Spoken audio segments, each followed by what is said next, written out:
Olá, sétimo ano. Mais uma aula de arte, ou melhor, uma videoaula de arte.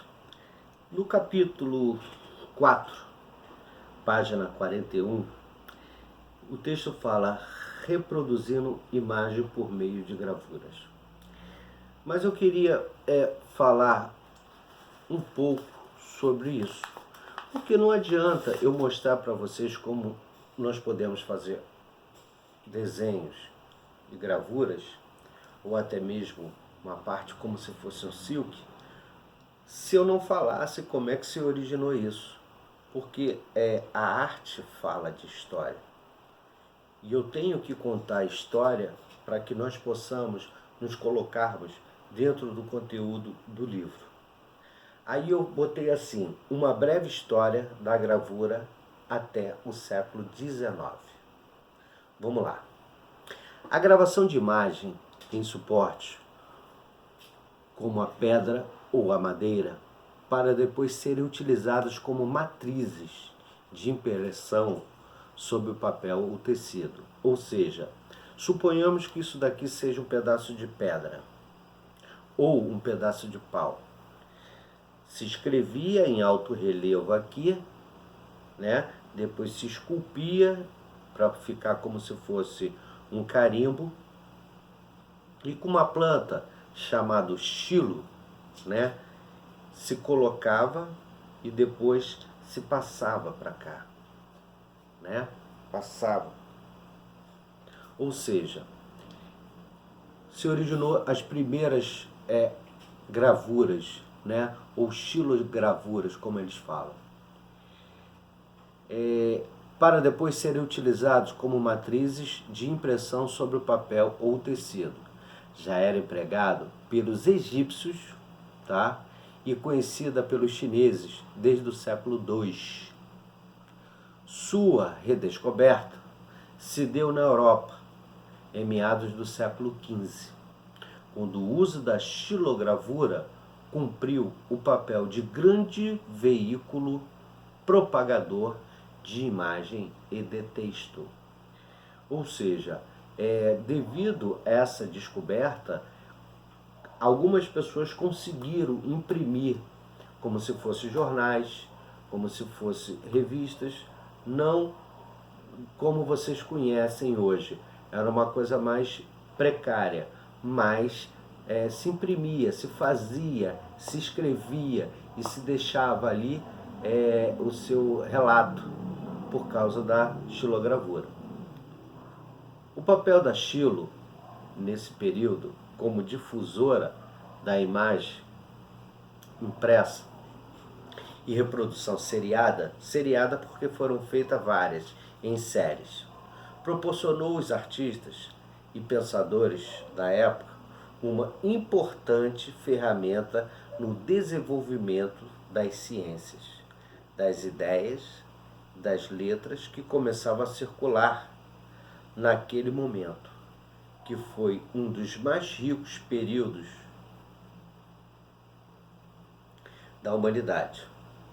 Essas imagens, entalhadas em placas de madeira, denominada matrizes, eram geralmente feitas de mogno, a madeira mogno, né? Da árvore mogno ou da nogueira, que também é uma árvore, e outras cepas macias, que permitiam maior facilidade de manejo.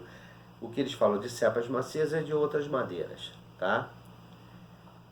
A partir do século XV, a arte da gravura se impõe, além de já ser amplamente utilizada na divulgação de imagens, de propaganda no caso, de coisas religiosas e na impressão de carta de baralho, né?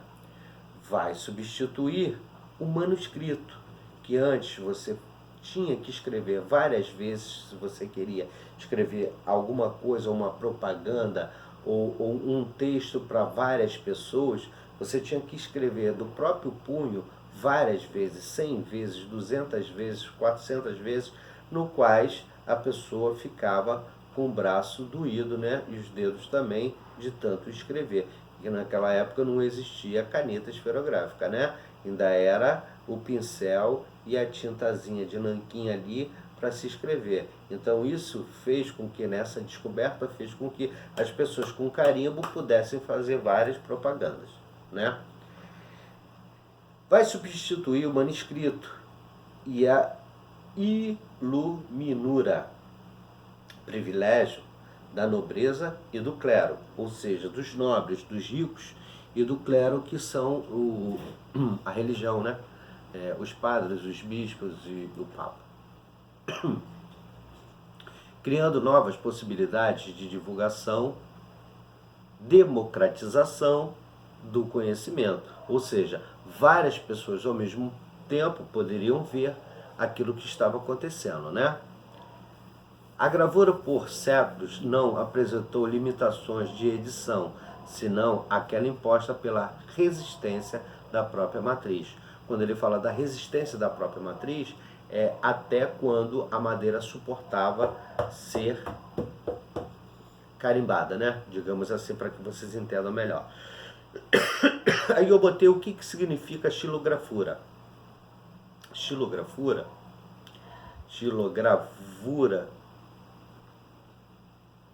é a arte técnica de fazer gravuras em relevos, em madeira ou em pedra. Mais adiante vocês vão ver aqui um desenho que tem até os direitos reservados, que eu coloquei de quem é, de Eva e Adão, feito com xilogravura. O alemão Albert Dürer, em 1471 a 1528, é considerado o maior artista gráfico do Renascimento. Ou seja, renasceu, né? Porque já existia nos egípcios e renasceu no século XV novamente. Por isso que é Renascimento. Dürer contribuiu no início do século XVI para uma mudança de qualidade na produção de gravuras realizadas, inclusive experiência com a técnica da água forte. No século XVI é criada a gravura em metal, uma forma de impressão mais apurada de que incorporou as técnicas de ourivesaria. A técnica de ourivesaria, gente, é a técnica dos ourives, as pessoas que fabricam peças em ouros, né? Ou seja, ele começou, né, do Dürer, começou a fazer em placas de metal desenhos onde a pessoa pegava o ouro, a pedra de ouro, e num estado líquido, e fazia como se fosse uma forma. E ali se fazia os anéis e os cordões daquela época, né? Ele incorporou uma nova técnica, né, que antigamente era feita manualmente, e conseguiu seriar, fazer em séries vários anéis, vários cordões e várias pulseiras, produzindo uma melhor definição de qualidade na imagem e também uma maior durabilidade na matriz, porque antes a matriz era de madeira e passou a ser de metal. No processo de grande tiragem, por ser a chapa de metal bem mais resistente no processo de impressão. Olha que legal. Por isso que eu falo que a arte, né, ela está todos os dias ao nosso lado. Então, hoje vocês aprenderam algumas coisas que vocês não tinham nem noção de como foi introduzida no mundo atual. Óbvio que hoje a gente tem uma tecnologia de robô, de máquinas que fazem coisas seriadas, mas se deu início lá naquele período do século XV, com pedaços de madeira, ou forjado na madeira ou na pedra, para que pudesse fazer as formas, né? E se produzisse em série para grande quantidade de pessoas comprarem, ao invés de uma pessoa só fazer sozinho. Olha só que interessante. Na próxima aula eu vou falar um pouco sobre isso, da página 41, mas eu quis que vocês aprendessem isso antes de pegar a página do livro, tá? Lá em cima eu botei texto retirado da web, tá? Eu fiz questão de estudar para poder passar para vocês isso, para que vocês tenham conhecimento. Obrigado mais uma vez, fique com Deus, que Jesus nos abençoe. Tá? Só um minuto, eu já volto para trazer para você o conteúdo.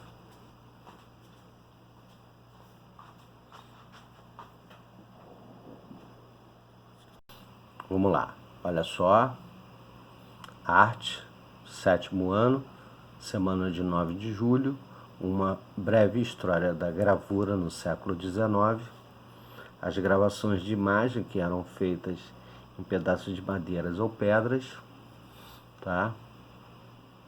Obviamente que ela foi redescoberta no século XV, porque os egípcios já faziam muito disso. Muito interessante, né?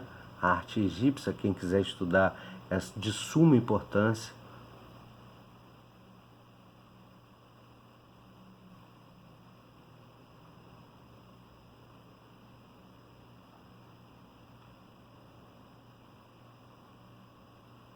Falando do século XV, né? Da substituição do manuscrito,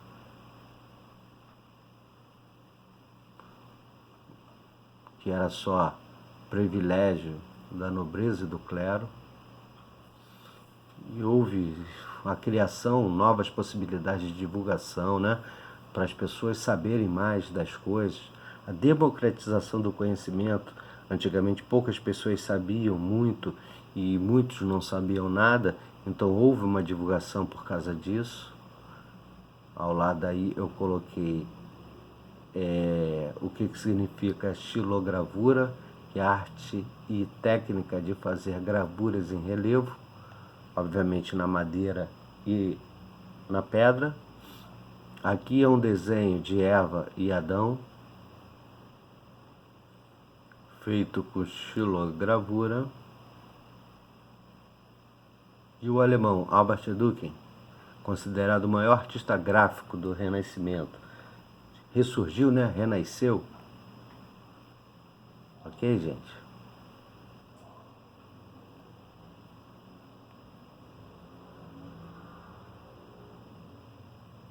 Um texto breve, mas com muito conhecimento.